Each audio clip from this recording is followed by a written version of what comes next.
오랜만에 정우성 씨 얘기가 나온 것 같은데 가족 질문? 어디서 가족 질문 나왔다는 걸까요, 허준 변호사님?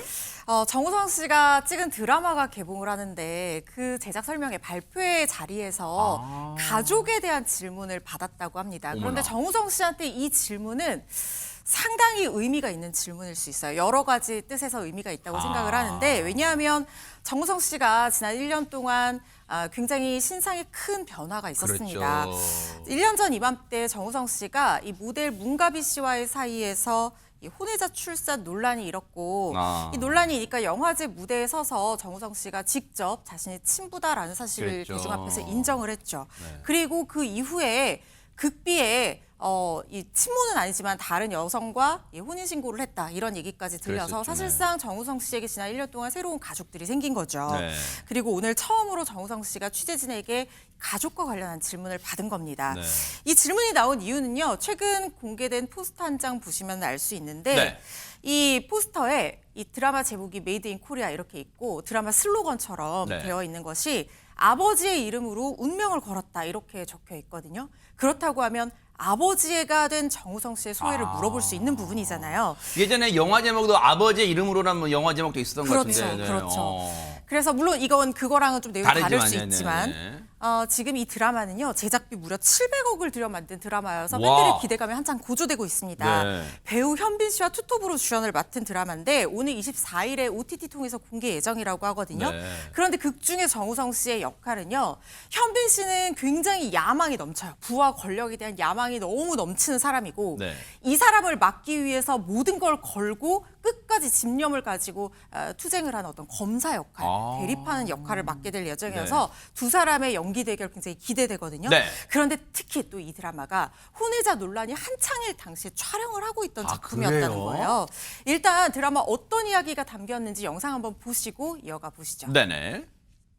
왜 합니까? 포기를. 나쁜 놈 잡는 게 내 일인데. 날 상대하려면 각오를 해야 할 거예요. 내가 화가 좀 많아요. 이 화가 그게 또 내 삶의 원천이기도 하고. 그 보는 눈도 많은데 일 어렵게 만들지 맙시다. 부산지검 장건영입니다. 아주 본격적이구나. 중정에는 왜 들어갔어요? 애국하러 갔습니다. 애국. 당신이랑 나랑 가장 다른 게 뭔지 알아? 난 내가 한 선택을 책임질 힘이 있거든. 이 반드시 잡겠습니다. 오, 하재근 평론가님. 사실 정우성 씨가 그동안 영화에서 예전에 그 검사 역을 몇 번 맡은 적은 있지만 이번 검사가 또 다른 좀 느낌이 있어요. 그렇습니다. 뭐 아직 드라마를 보지 않아서 네. 이게 뭐 어떤 성격의 캐릭터인지는 알 수 없는데 뭔가 어떤 누군가를 잡기 위해서 집념을 불태우는 그런 캐릭터인 것 같고 네. 정우성 씨가 정말 공교롭게도 지난번에 그 뭐 혼외자 논란이 있었을 때는 드라마 촬영 중이었었다고 하는데 네. 그동안 한동안 활동을 안 하고 있다가 드라마 공개할 때가 되니까 드라마 공개 일정하고 맞물려서 자연스럽게 컴백한 것 같은 복귀를. 네, 그런 상황, 자연스럽게 복귀한 것 같은 그런 상황이 됐습니다. 네. 그래서 오늘 이제 제작 발표회가 있었던 거예요. 네. 그 제작 발표회 때 기자들이 쭉 가서 이제 이런저런 질문을 했을 텐데 네. 그 중에 등단과 혼인신고 등의 그동안 사생활에 대한 질문도 있었다고 합니다. 아하. 그 질문에 대해서 정우성 씨가 어떻게 답을 했는지 직접 들어보시겠습니다. 네네. 이 작품 촬영하면서 그 가족 사항에 좀 변동이 생기셨잖아요. 촬영하시면서 어려움은 없으셨는지, 그리고 이 작품을 공개하면서 어떻게 봐주셨으면 좋겠는지 말씀해 주시면 감사하겠습니다. 네, 재밌는 작품으로 다가가기를 간절히 원하죠. 질문해 주신 내용은 어떤 질문인지 알겠는데 아무래도 오늘은 메이드 인 코리아라는 작품을 위해서 이렇게 여러 배우분들이 함께 모인 자리니까 제 사적인 어떤 소회나 어떤 변화에 대한 이야기를 길게 말씀 못 드리는 거에 대해서는 이해를 부탁드립니다. 네. 하재근 평론가님 다시 한번 갈게요. 사실 정우성 씨는 그동안 어떤 논란 이런 거 있을 때마다 나름 소신 발언을 한 것으로 또 잘 알려져 있던 배우인데 오늘 이 작품 설명회, 이 제작 발표회이긴 하지만 이 질문이 나올 거라고는 충분히 예상하지 않았을까요? 어떻습니까? 예, 충분히 예상을 했을 것이고 요번에 이제 정우성 씨 답변이 여기는 이제 작품을 위해서 모인 자리니까 사적인 이야기는 하기가 어렵다라고 답변을 했는데 딱 요즘에 일반적인 답변을 한 거죠. 네. 요즘에 저런 제작 발표 같은 자리는 여럿이 함께 협업을 한 거잖아요, 작품이. 아하. 그래서 특정 개인 배우의 사생활 논란에 대해서 이제 답변을 안 하는 게 요즘 트렌드인데 그래서 그 발표회 전에 사전에 기자들한테 사적인 논란에 대해서는 그 질문하지 말아달라고 뭐 양해를 구하기도 하는데 뭐 그런 양해를 구하지 않아서 그런 질문이 나온 건지 네. 어떤지는 모르겠으나 그러니까 정우성 씨가 딱 요즘 추세대로 사적인 부분에서는 답을 안 하겠다 네. 그렇게 답을 한 것 같습니다. 아니 그러면 굳이 또 제가 좀 짓궂게 이어가는지 모르겠지만 최진문 교수님, 오늘 이 자리는 협업한 배우들한테도 예의가 아니기 때문에 나의 사적인 질문은 좀 자제해 주십시오. 무슨 질문의 의도가 뭔지는 알겠습니다, 기자님 했지만 그럼 다른 자리에서 좀 편한 자리에서는 밝히겠다는 걸까요? 뭘까요? 제가 볼 때는 지금까지의 정우성 씨의 행동을 보면 그럴 가능성은 낮아 보여요. 사실은 이 문제가 발생하고 나서도 특별히 본인 그런 관련된 얘기들 한 적이 한 번도 없잖아요. 그렇기 때문에 뭐 저 자리는 피할 수 없어 나와서 뭐 발표를 했지만 그런 질문이 나오는 것에 대해서 뭐 답변하는 것 자체는 문제는 없다고 생각해요. 그러니까 제가 그렇게 답변한 거예요. 왜냐하면 다른 배우들이 있는 상태에서 그 문제가 집중적으로 거론이 되거나 논의가 되면 작품 전체에 영향을 미칠 수 있는 부분이 있지 않습니까? 네. 그래서 그건 뭐 답변을 잘 하신 걸로 보여지는데 네. 그렇다면 이제 사실은 기자가 물어보는 것도 국민들이 좀 궁금해하는 부분들은 물어본 거니까 언젠가는 어떤 자리에서 개인적으로라도 좀 의사를 알려주면 어떨까 하는 개인적인 생각은 있습니다. 근데 네. 본인이 선택할 문제인 걸 그렇죠. 강요할 수는 없는 문제고요. 맞아요. 그러니까 당장은 지금까지의 모습을 보면 의견을 표명할 가능성은 좀 낮아 보인다 이렇게 전망이 됩니다. 그런데 공교롭다고 할까요? 박성배 변호사님, 오늘 저 자리에서 정우성 씨와 똑같은 질문을 받은 사람이 있다면서요. 함께 작품에 참여했던 정성일 씨였습니다. 이 정성일 씨는 정우성 씨 바로 뒤에 앉아 있었는데 지난 10월에 결혼 9년 만 이혼 소식을 전하면서 대중들을 놀라게 한 바가 있습니다. 이 정성일 씨에게 똑같은 질문이 나왔습니다. 그러자 정성일 씨는 감독님, 스태프, 배우들 모두 즐겁고 열정적으로 찍었다. 작품에 최선을 다했기 때문에 사적인 일이 문제될 것은 전혀 없었다라고 답변했습니다. 네. 기자 생활 하시면서 수많은 취재 현장을 누비셨던 유인경 평론가님 입장에서 볼 때는 오늘 저 질문을 했던 기자들이 무례한 거 조금 도를 넘어선 거예요? 충분히 나올 수 있는 거예요? 뭐라고 봐야 됩니까? 저는 무례한 언어를 써서 질문한 것 같지는 않습니다. 뭐 혼외자는 잘 크나요? 뭐 이런 식으로 무리하게 물어봤다 문제가 되겠지만 배우들은 꼭 작품으로만 말하고 싶겠지만 시청자나 우리 대중들은 그들의 사생활도 매우 궁금해하기 때문에 당사자들은 난감하고 곤혹스러울 수 있겠으나 네. 언젠가는 답변이 좀 나왔으면 하는 것이 대중들의 바람일 거고요. 네. 그런데 어쨌든 네. 이 질문을 던진 기자는 지금 혼자서 아마 박수치고 있을 겁니다. 왜냐하면 네. 메이드 인 코리아 영화보다는 정우성 혼외자 문제의 난감의 해가 모든 주요 일간 이제 연예 톱 기사로 왔기 때문에 네. 뭐 기자로서는 제 역할을 한 것 같기도 하고요. 네. 아주 아름다운 질문만 던지고 싶을 때도 있지만 또 대중들을 생각해서 아하. 질문을 했다고 생각합니다. 그래요. 어쨌든 살짝 당황했을 수는 있지만 그래도 나름 자연스럽게 이 두 배우가 그 질문을 피해간 거 아닌가 또 그런 생각도 해봅니다.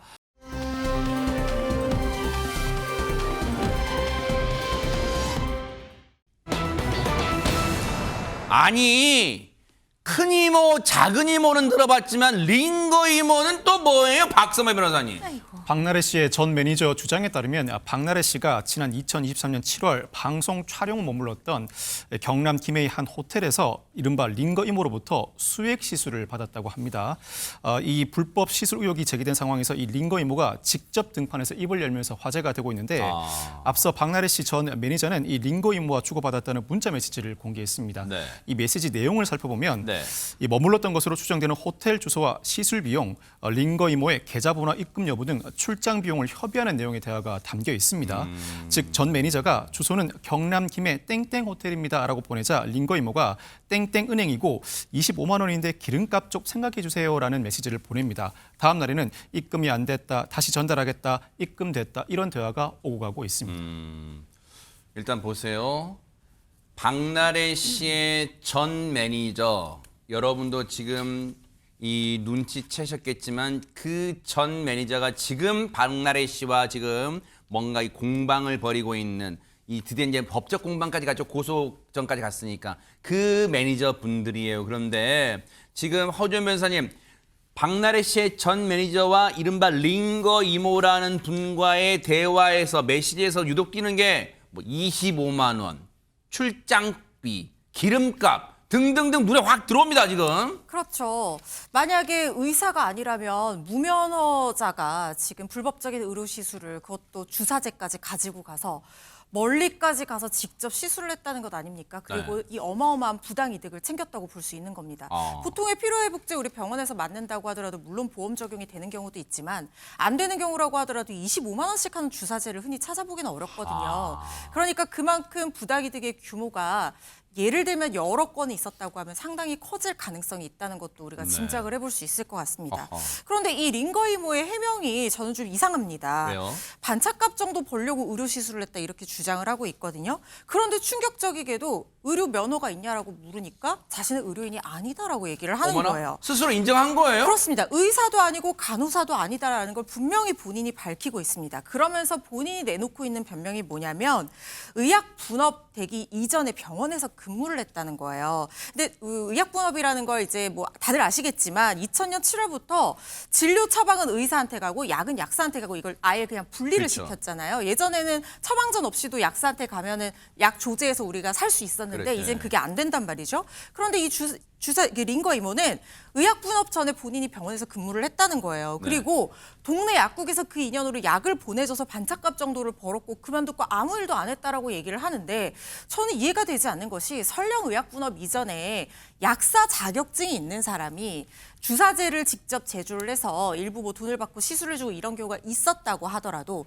그 이전이든 그 이후든 이 사람은 아무 자격이 없는 사람인데 이 주사제를 어떤 어둠의 경로로 자기가 구했을지는 모르겠지만 판매를 할 수도 없고 불법적으로 시술해 주는 건 더더욱 안 되는데 이 사람이 내놓는 변명이 납득이 되지 않는다는 생각이 듭니다. 이거요. 이 링거 이모라는 사람이 해명을 하는 과정에서 지금 허주현 변호사님이 짚어주신 것처럼 문제가 커질 만한 발언들이 많은 거예요. 보세요. 의약 분업 전에 병원에서 근무했다고 뭐 의사든 약사가, 그러니까 질문의 핵심 피어가는 거잖아요. 의약 분업 전에 병원에서 근무한 직종은 여러 가지 있잖아요. 직군이. 근데 의약 분업 전에 병원에서 근무했는데 어쩌라고요? 그런데 보세요. 최전문 교수님 더 이상한 건 보세요. 동네 약국에서 약을 보내줬대요. 이것도 나중에 해보면 문제의 소지가 있는 거잖아요. 동네 약국에서 자식에게 약을 보내줘가지고 그 약을 토대로 반찬 링거를 놔줬다는 말인지 모르겠지만 반찬값 정도는 벌고 살았어요. 그게 다예요. 저는 죄 없어. 지금 그거 항변하고 있는 거예요 지금? 근데 그거는 말이 안 돼요. 그러니까 지금 말씀하신 것처럼 뭐 자기가 반창고 벌기 위해서 그런 행동을 했다. 그건 불법적인 일을 한 거잖아요. 약을 받은 것도 문제가 되고. 근데 이분이 지금 많은 부분도 인정을 하고 있거든요. 뭐 예를 들면 박나래 씨와 나눈 문자 있잖아요. 그 기록. 거기에 대해서 이 사람은 뭐라고 얘기냐면 전혀 모르겠다고 그래요. 뭐라고요? 근데 이게 너무 황당하고 웃기는 게 뭐냐면 자기의 핸드폰 번호, 자기의 핸드폰 번호 찍혀있는 그 문자로 지금 박나래 씨 전 매니저랑 지금 문자를 주고받았는데 링크 기억이 안 난다고 지금? 그러니까요. 근데 더 황당한 거 뭔지 아세요? 그 내용은 맞대요. 그러니까 본인이 보내고 문자 보낸 거 있잖아요. 그건 자기가 보낸 거 맞다. 문자를 보내는 행위는 맞는데. 맞다. 근데 전혀 모르겠다는 기억이 안 난다는 거예요. 이게 말이 안 맞잖아요, 앞뒤가. 신박한 변명이 등장이네. 신박한 그러니까요. 변명. 더 황당한 거 뭔지 아세요? 네. 자, 이제 물어봅니다. 사실은 안주용 기자가 직접 물어본 거거든요. 이거. 그래요? 안주용 기자가 우리 취재한 거예요. 뉴스파이터의 핵심 맞습니다. 일꾼. 네, 안주용 기자 목소리도 나와요. 근데 안주용 기자가 전화해서 물어봐요. 아니, 박나래 씨가 누군지 아냐? 이렇게 물어봐요. 그랬더니 잘 안다. 그분 코미디언 아니냐? 생각을 해보세요. 이게 2023년에 있었던 일이에요.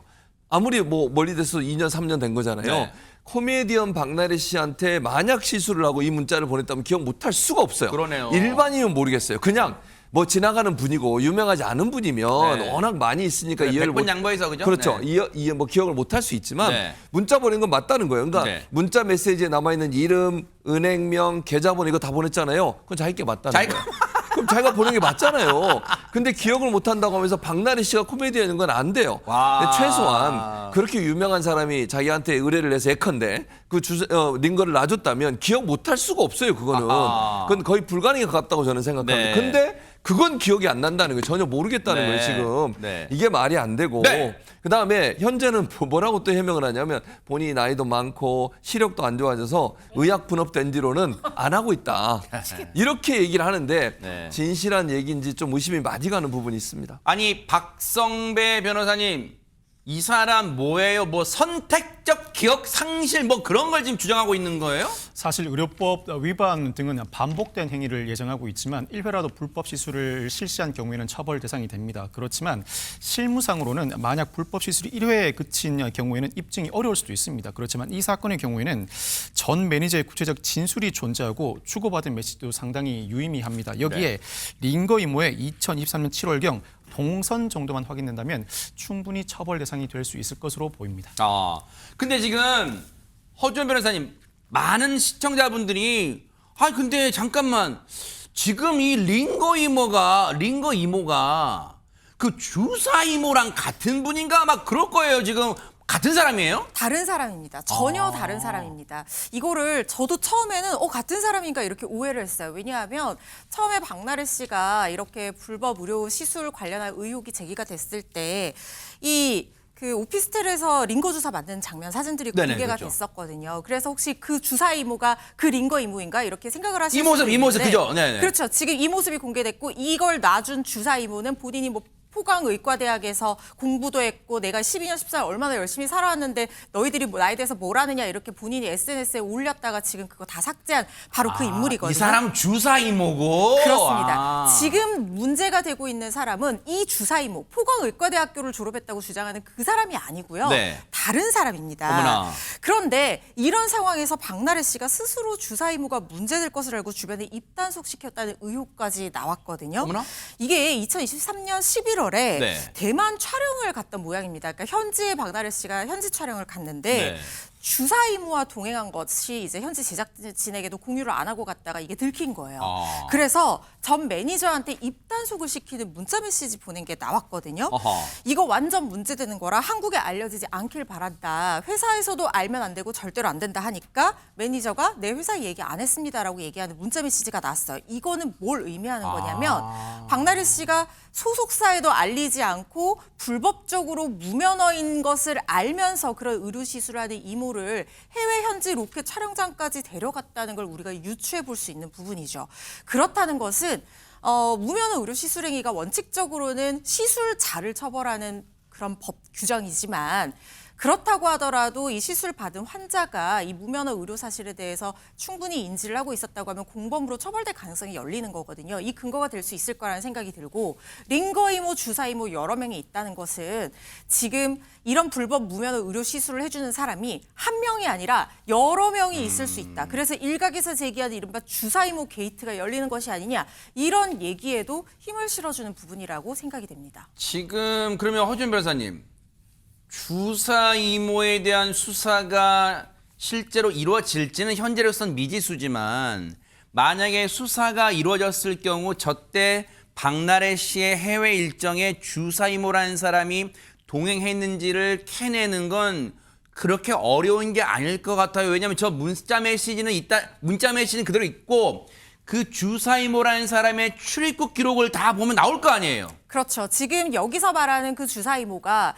처음에 문제가 됐던 그 포강의과대학을 졸업했다고 주장하는 그 사람이 동일 인물이라고 하면 그 사람이 출입국했던 어떤 기록들이나 이 문자 메시지를 보냈을 당시에 대만으로 갔고 어디에서 숙박했는지 이런 것들을 확인을 한다고 하면 충분히 이거는 뒷받침할 수 있는 어떤 증거가 될 수 있을 거라는 생각이 들고 네. 그리고 이 박나래 씨가 문자 보내면서 문제되니까 안 된다라고 하는 것에 불법 무료 시술이라는 것을 알고 있다는 추정이 가능한 부분이 더 나온다고 하면 네. 박나래 씨 역시 공범으로 처벌될 가능성도 배제할 수 없어 보입니다. 하하. 그런데 하재근 평론가님 이런 가운데 그룹 샤이니의 키씨 얘기가 계속 나와요. 그것도 주사이모 관련해서 왜 그런 거예요?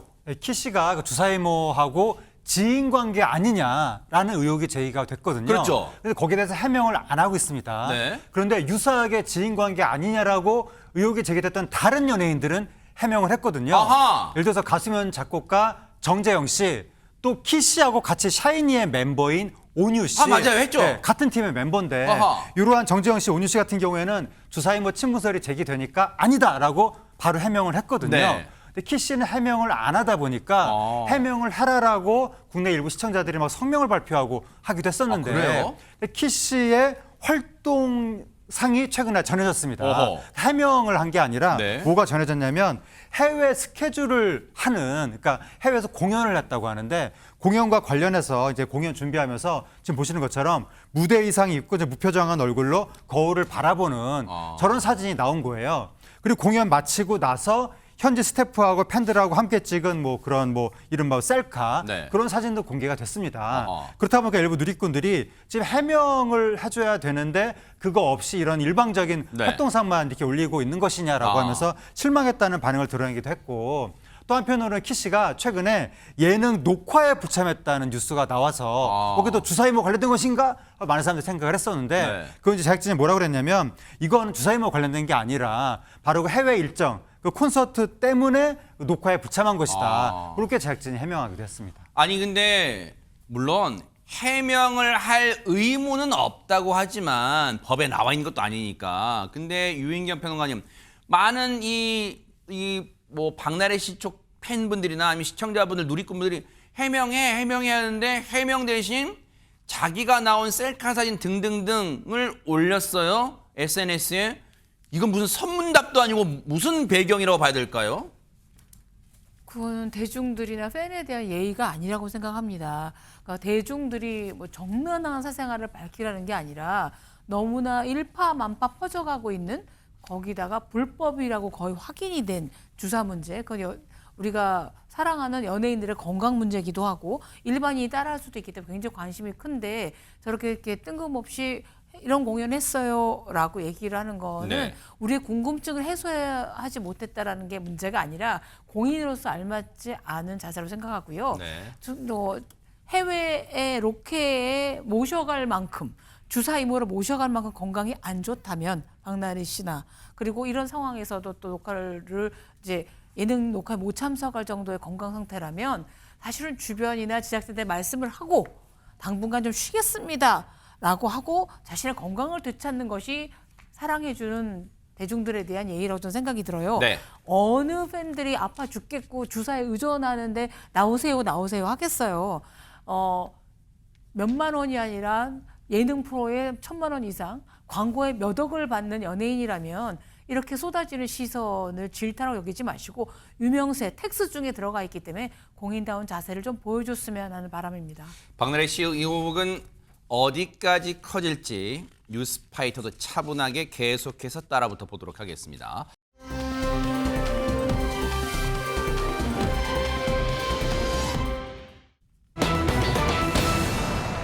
어머나 세상에, 김나영 씨 하면 우리한테 친숙한 그런 방송인이잖아요. 그런데 하재근 평론가님 늘 밝은 모습만 보였는데 눈물의 가정사라는 게 웬 말이에요? 김나영 씨가 바로 지난 10월 달에 결혼했거든요.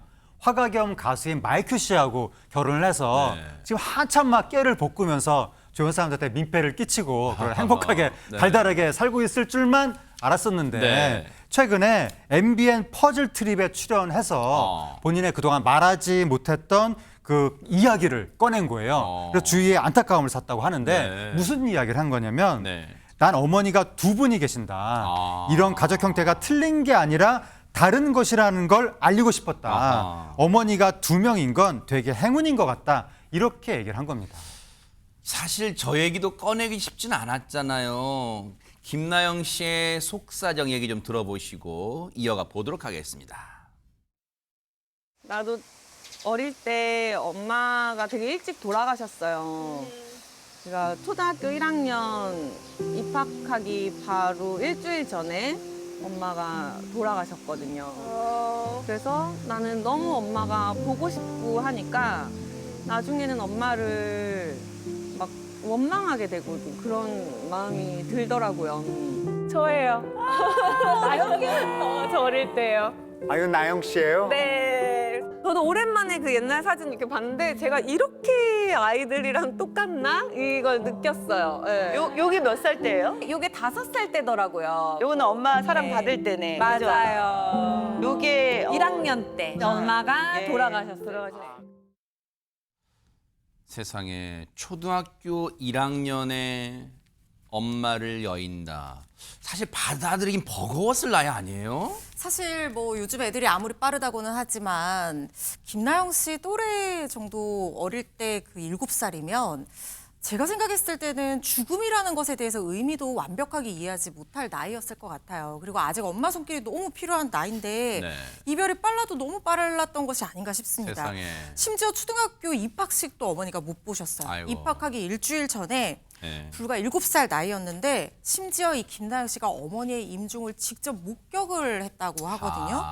김나영 씨는 어린 나이였지만 이 어머니의 마지막 그 순간은 영원히 평생 동안 잊을 수가 없다고 합니다. 당시 이야기 들으면 굉장히 울컥하실 텐데요. 한번 직접 들어보시고 네네. 다시 이야기 나누겠습니다. 네네. 근데 우리 나영 씨 어머님은 돌아가신 이유가 그 어머니가 그 심장이 좀 약하셨나? 네, 약하셨어요. 그래서 그때 저희가 너무 기억이 나는데 그때가 노태우 전 대통령 취임식 날이었어요. 그래서 그 취임식을 함께 텔레비전으로 이렇게 보던 기억이 나고 그때 이제 어머니가 방을 걸레로 이렇게 훔치셨고 저는 옆방에서 이제 인형을 뭐 가지러 이렇게 갔다가 엄마 계시는 방으로 왔는데 어머니가 이제 걸레질 하시던 그 모습 그대로 딱 멈춰 계셨어요. 바닥에? 네. 그래서 그래서 이제 그 밑에 집에 이제 막 문을 두드려서 그 응급차를 타고 막 병원에 가고 막 그런 기억들이 나고 그게 이제 마지막. 그러니까 갑작스럽게 사실. 예. 그날의 기억이 슬픈 기억이 지금도 정말 또렷하게 남아있나 봐요. 세상에. 예, 뭐 어머니와 이별은 언제나 쉽지가 않지만 갑작스럽게 너무 갑작스럽게 그러니까요. 어머니랑 그 죽음에 대해서 아무 대비도 없이 김나영 씨는 맞이했기 때문에 이제 이렇게 스스로 회상하고 있습니다. 그때는 엄마는 이별하는 법을 잘 몰랐던 것 같다. 네. 주변에서도 내가 상처받을까 봐 정확하게 말해주지 않았다. 네. 그냥 어머니께서 멀리 갔다고 하셨다. 이후 아버지가 재혼하셔서 내게는 어머니가 2분이 되었다 그랬는데 그 생모가 돌아가셨던 결핍이 있어서 양희연 선생님한테 그걸 털어놨더니 아, 네가 엄마가 해준 집밥을 못 먹어봤겠구나 해서 집으로 데려가서 김나영 씨에게 직접 밥을 세상에. 차려줬던 그 2분이 굉장히 지금도 사이좋게 지내고 네. 있더라고요. 네. 사실 부모님을 여의었을 때 슬픔은 다 똑같을 수 있겠죠. 근데 돌아가신 아버지도 문득문득 생각나지만 우리가 특히 어머니란 표현만 우린 또 엄마란 표현하면 더 울컥하잖아요. 엄마는 더 생활하다가도 예를 들어서 길을 걷다가도 문득 생각나고 마트 가서도 문득 생각나고 울컥울컥 할 거 아니에요. 그 얘기 좀 들어보시고 이어가 보도록 하겠습니다.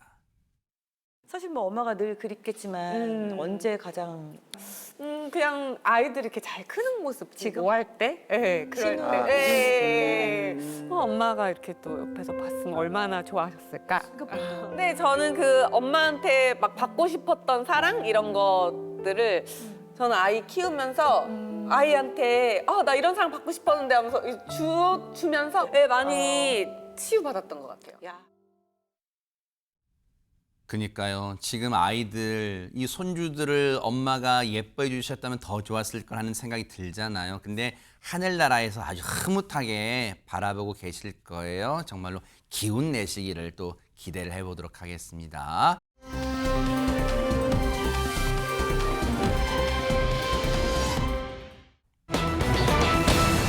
어머나? 오드리 헵번의 티파니에서의 아침을 이 영화는 제가 아는데 티파니에서의 사랑을 대관절 이건 무슨 얘기일까요? 영상 먼저 만나보시고 이어가 보도록 하겠습니다.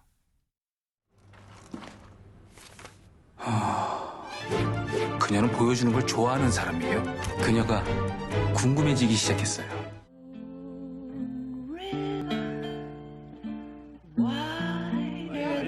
아니 좀 알고 합시다.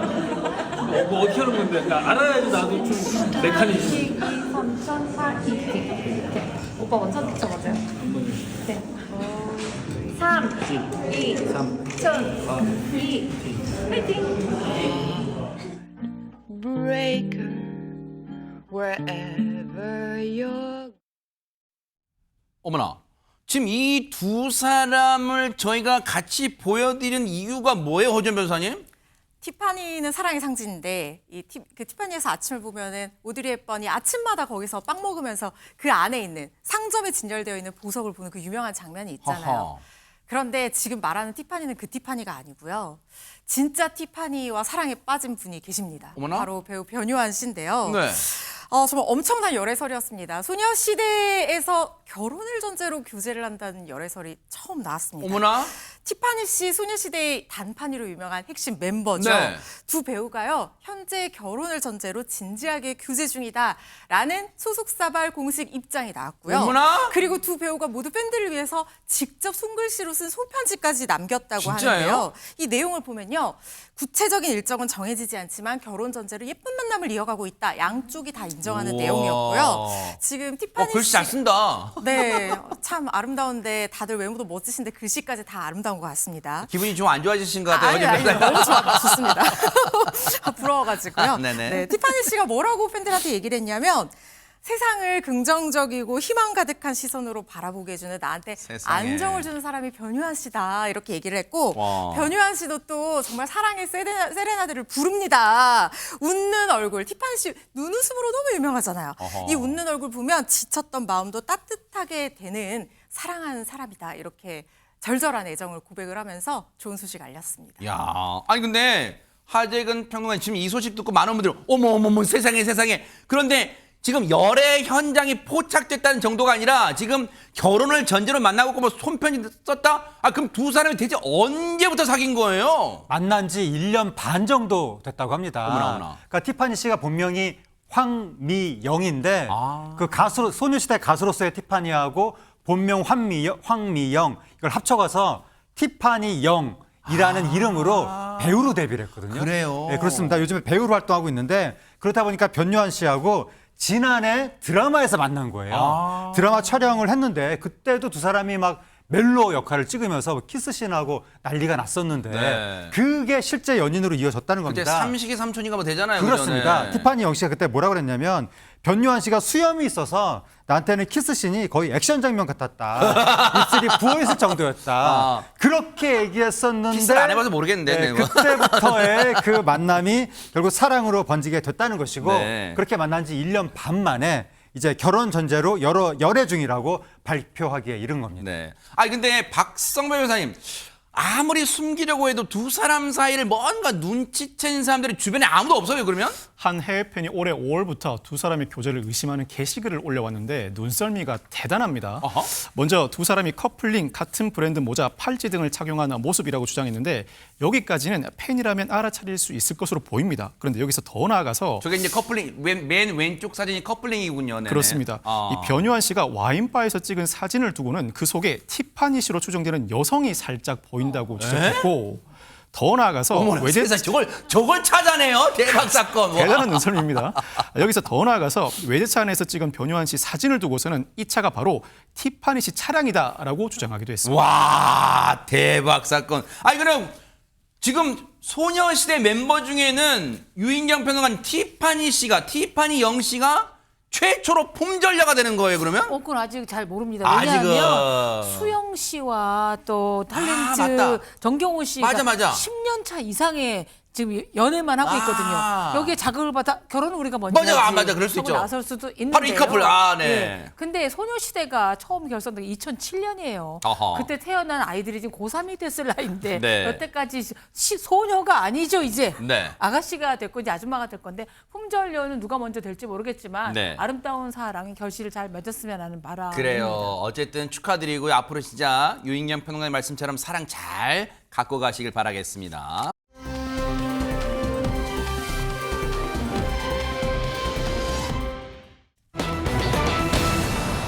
요즘 연예계 왜 이럽니까? 정말 하루도 조용할 날이 없어요. 하재근 평론가님. 예, 논란이 또 터졌는데 이제 어떤 누리꾼이 나는 어느 대학교의 실용 댄스학부 재학생이다 네. 라고 하면서 뭐 온라인 폭로 글을 올린 겁니다. 네. 그 글의 내용이 본교의 제작 실습 수업에서 학생들이 겪어야만 했던 몇몇 교수님들의 악행에 대해 폭로합니다. 네. 이런 식의 내용을 올린 거예요. 아. 그런데 그 폭로 대상자가 팝핀 현준 씨라는 겁니다. 아. 팝핀 현준 씨가 2007년에 데뷔해서 네. 뭐 댄서, 예술가 이런 식으로 활동을 했는데 네. 특히 최근에 다양한 방송에 나와서 네. 굉장히 유명해졌고 네. 그런데 이 폭로글과 관련해서 지금 논란에 휩싸인 상황입니다. 도대체 어떤 내용이 담겨 있었을까요? 허준 변호사님.